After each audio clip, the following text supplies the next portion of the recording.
Na Slovensku síce dodnes nemáme žiadnu ženu odsúdenú na doživotný trest, avšak brutálne vrahine sa rodia aj u nás. Poďme sa spolu pozrieť na peticu slovenských žien, ktoré neváhali vraždiť. Mária Kukučová.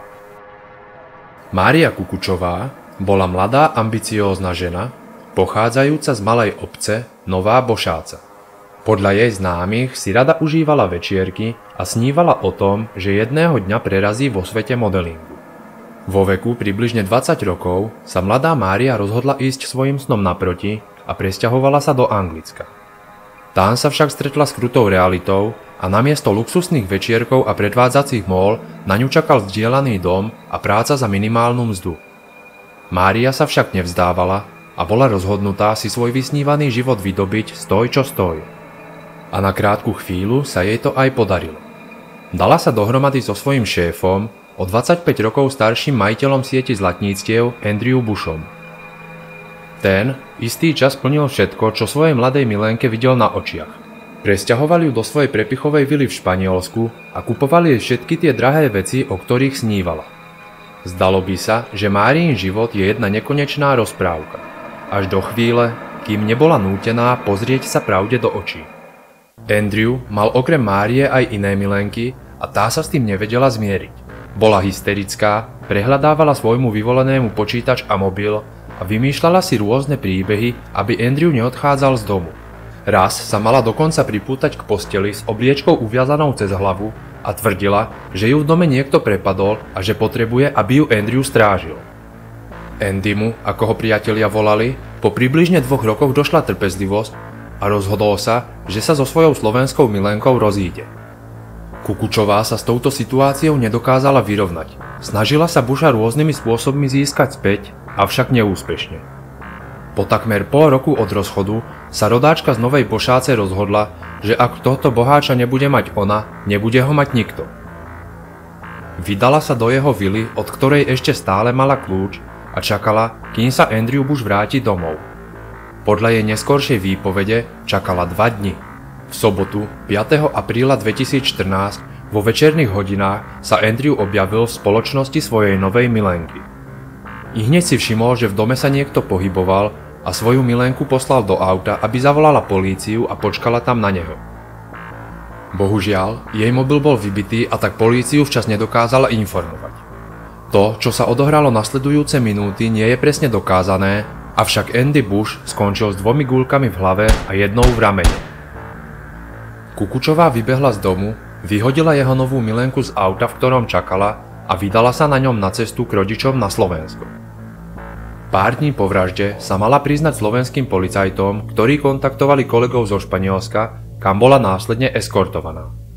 V roku 2016 sa postavila pred španielský súd, ktorý jej za vraždu vymeral 13 rokov a 9 mesiacov za mrežami.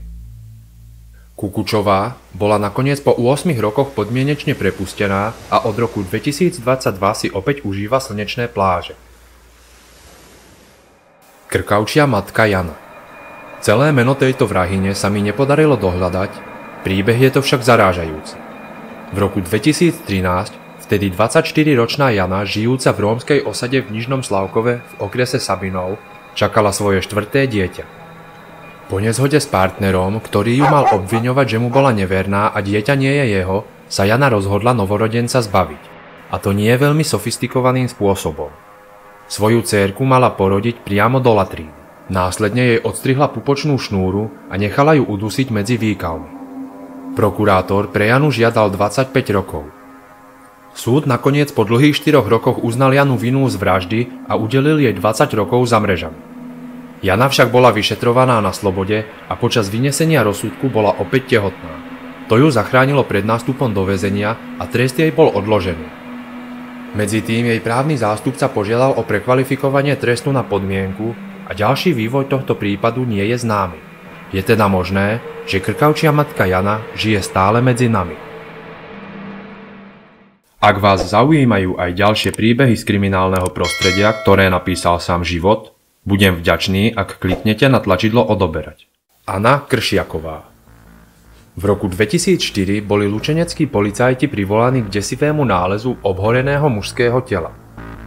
Netrvalo dlho a hlavnou podozrivou sa stala mužová družka Anna Kršiaková. Finančná poradkyňa z Priešoviec mala takmer dokonalý plán.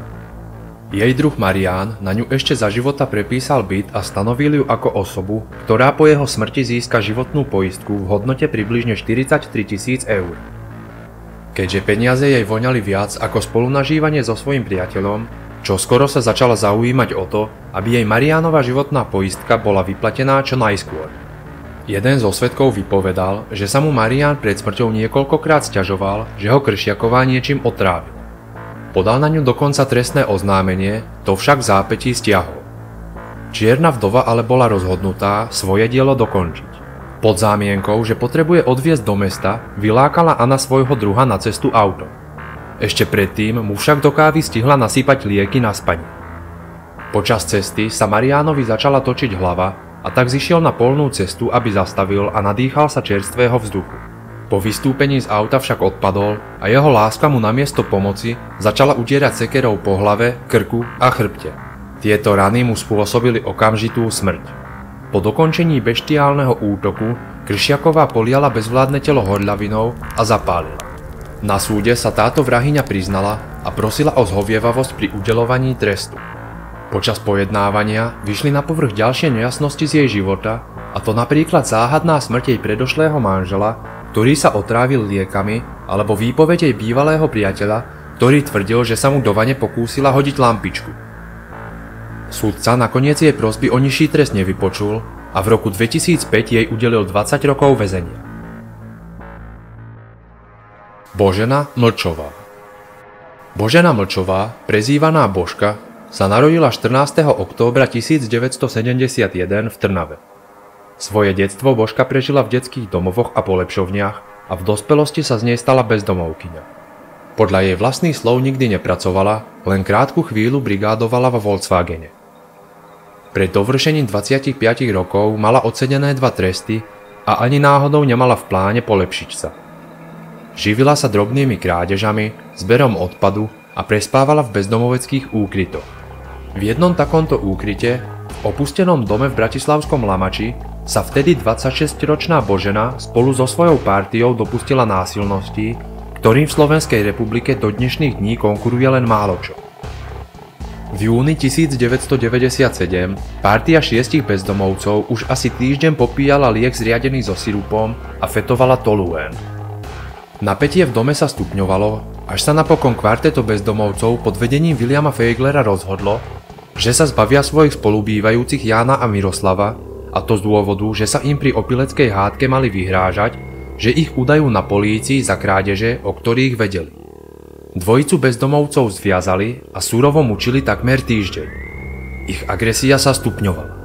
Mlčová ich zo začiatku bila palicou a liala do nich čistý liek, do ktorého pridávala lieky. Neskôr sa však uchýlila napríklad aj k páleniu genitálií či bodaní nožom do svojich obetí. Jedného zo spútaných bezdomovcov mala poliať toluénom a zapáliť. Podľa súdu bola pravou rukou hlavného aktéra Williama Feiglera a počas celého týždňa mu pomáhala so všetkými mučivými úkonmi, ktoré na dvojici úbohých bezdomovcov aplikovali. Aj napriek tomu, že jej znalci určili miernu retardáciu, súdca ju poslal na 25 rokov do väzenia. Božena Mlčová si svoj trest odpíkala do poslednej minúty a od 19. septembra 2022 je opäť slobodná. Podľa médií pokračuje tam, kde skončila, v bezdomoveckej komunite. Zuzana Znamenáková. Posledná z pätice brutálnych vrahýň síce priamo nevraždila, ale zničila život desiatkam ľudí. Znamenáková bola podľa súdu hlavou tzv. Pozemkovej mafie, ktorá pripravovala starých, postihnutých či sociálne slabších občanov o ich domy a byty. Využívala rôzne vymyslené historky, najímala si hercov, ktorí pred notárom s falošnými dokladmi hrali, že sú niekto iný a prepisovali byty obetí, ktoré následne predávali nič netušiacim záujemcom. Poslednou kvapkou pre Znamenákovú bola objednávka vraždy Viliama Andrašíka, ktorého chcela pripraviť o dom. Na tento skutok si najala vrahov, ktorí popravu vykonali obzvlášť tríznivým spôsobom. Potom, čo Viliama vylákali k jazeru pri Bytči, na neho dvojica páchateľov zaútočila, priviazala mu okolo pásu 3 20-kilové kotúče z činiek a hodili ho do vody. Potom, čo polícia zistila, že krátko po jeho smrti bol jeho dom prepísaný, začalo sa vyšetrovanie, na konci ktorého si Zuzana Znamenáková vypočula rozsudok 25 rokov za mrežami. Ktorá z týchto vrahýn bola podľa vás najbrutálnejšia?